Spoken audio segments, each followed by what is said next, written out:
సంక్రాంతి అంటేనే సినిమా పండుగ.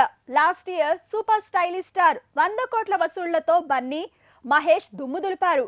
కానీ ఈసారి బడా స్టార్లు పండగని గాలి కొదిలేశారా?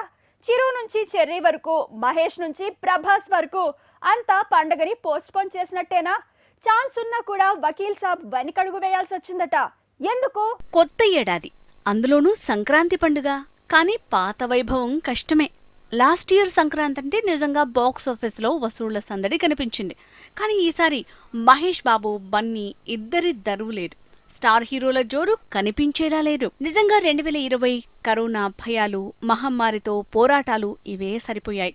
కాకపోతే మార్చికి ముందు వరకు ఎగ్జాక్ట్గా చెప్పాలంటే లాస్ట్ ఇయర్ సంక్రాంతి మాత్రం కాసుల పండుగే. త్రివిక్రమ్ మేకింగ్లో బన్నీ అలవైకుంఠపురంలో అంటూ 200 కోట్ల పైనే వసూళ్ల వరద తెచ్చాడు.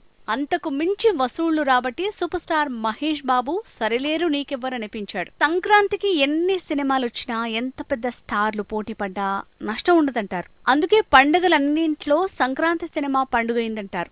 అదే విషయంలో 2020లో సంక్రాంతి ప్రూవ్ చేసింది. ఈసారి అలాంటి పరిస్థితి కనిపించేలా లేదు.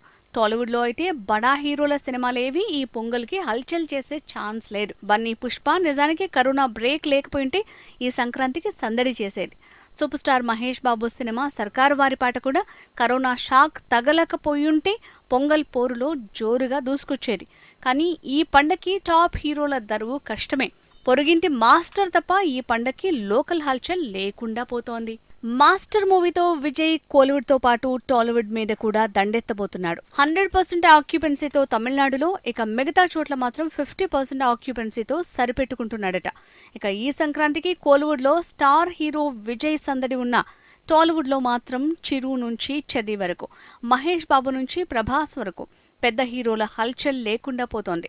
Ram movie Red, Ravi Teja Crack, Bellamkonda Srinu Alludu Adhurs, ఇలా ఈ సంక్రాంతికి యంగ్ హీరోల ప్రయోగాలతో సరిపెట్టుకోవాల్సి వచ్చేలా ఉంది. నిజానికి పవర్ స్టార్ పవన్ కళ్యాణ్ చేస్తున్న వకీల్ సాబ్ దసరా, దీపావళిని దాటి కనీసం క్రిస్మస్ కైనా వస్తుందనుకున్నారు. కానీ చివరికి సంక్రాంతికే సందడనేశారు. కట్ చేస్తే 15% షూటింగ్ పెండింగ్ ఉండటంతో సమ్మర్కే రిలీజ్ డేట్ పోస్ట్ పోన్ అయింది. ప్రభాస్ మూవీ రాధేశ్యామ్ కూడా సంక్రాంతికి రావాల్సిందే. కానీ ఫిల్మ్ టీమ్ కేవలం టీజర్ తోనే సరిపెట్టేలా ఉందట. మెగాస్టార్ ఆచార్య సినిమా నిజానికి 2020 దసరా కోసం ప్లాన్ చేశారు. కనీసం దీపావళికైనా వస్తుందనుకుంటే సంక్రాంతికి కూడా కష్టంగానే మారుతోంది. బాలయ్య బోయపాటి మూవీ కూడా సేమ్ సిచ్యువేషన్ ని ఫేస్ చేస్తోంది. మొత్తానికి సంక్రాంతికి సందడి చేయాల్సిన టాప్ స్టార్లు పండుగని పోస్ట్ పోన్ చేసుకుంటున్నారు.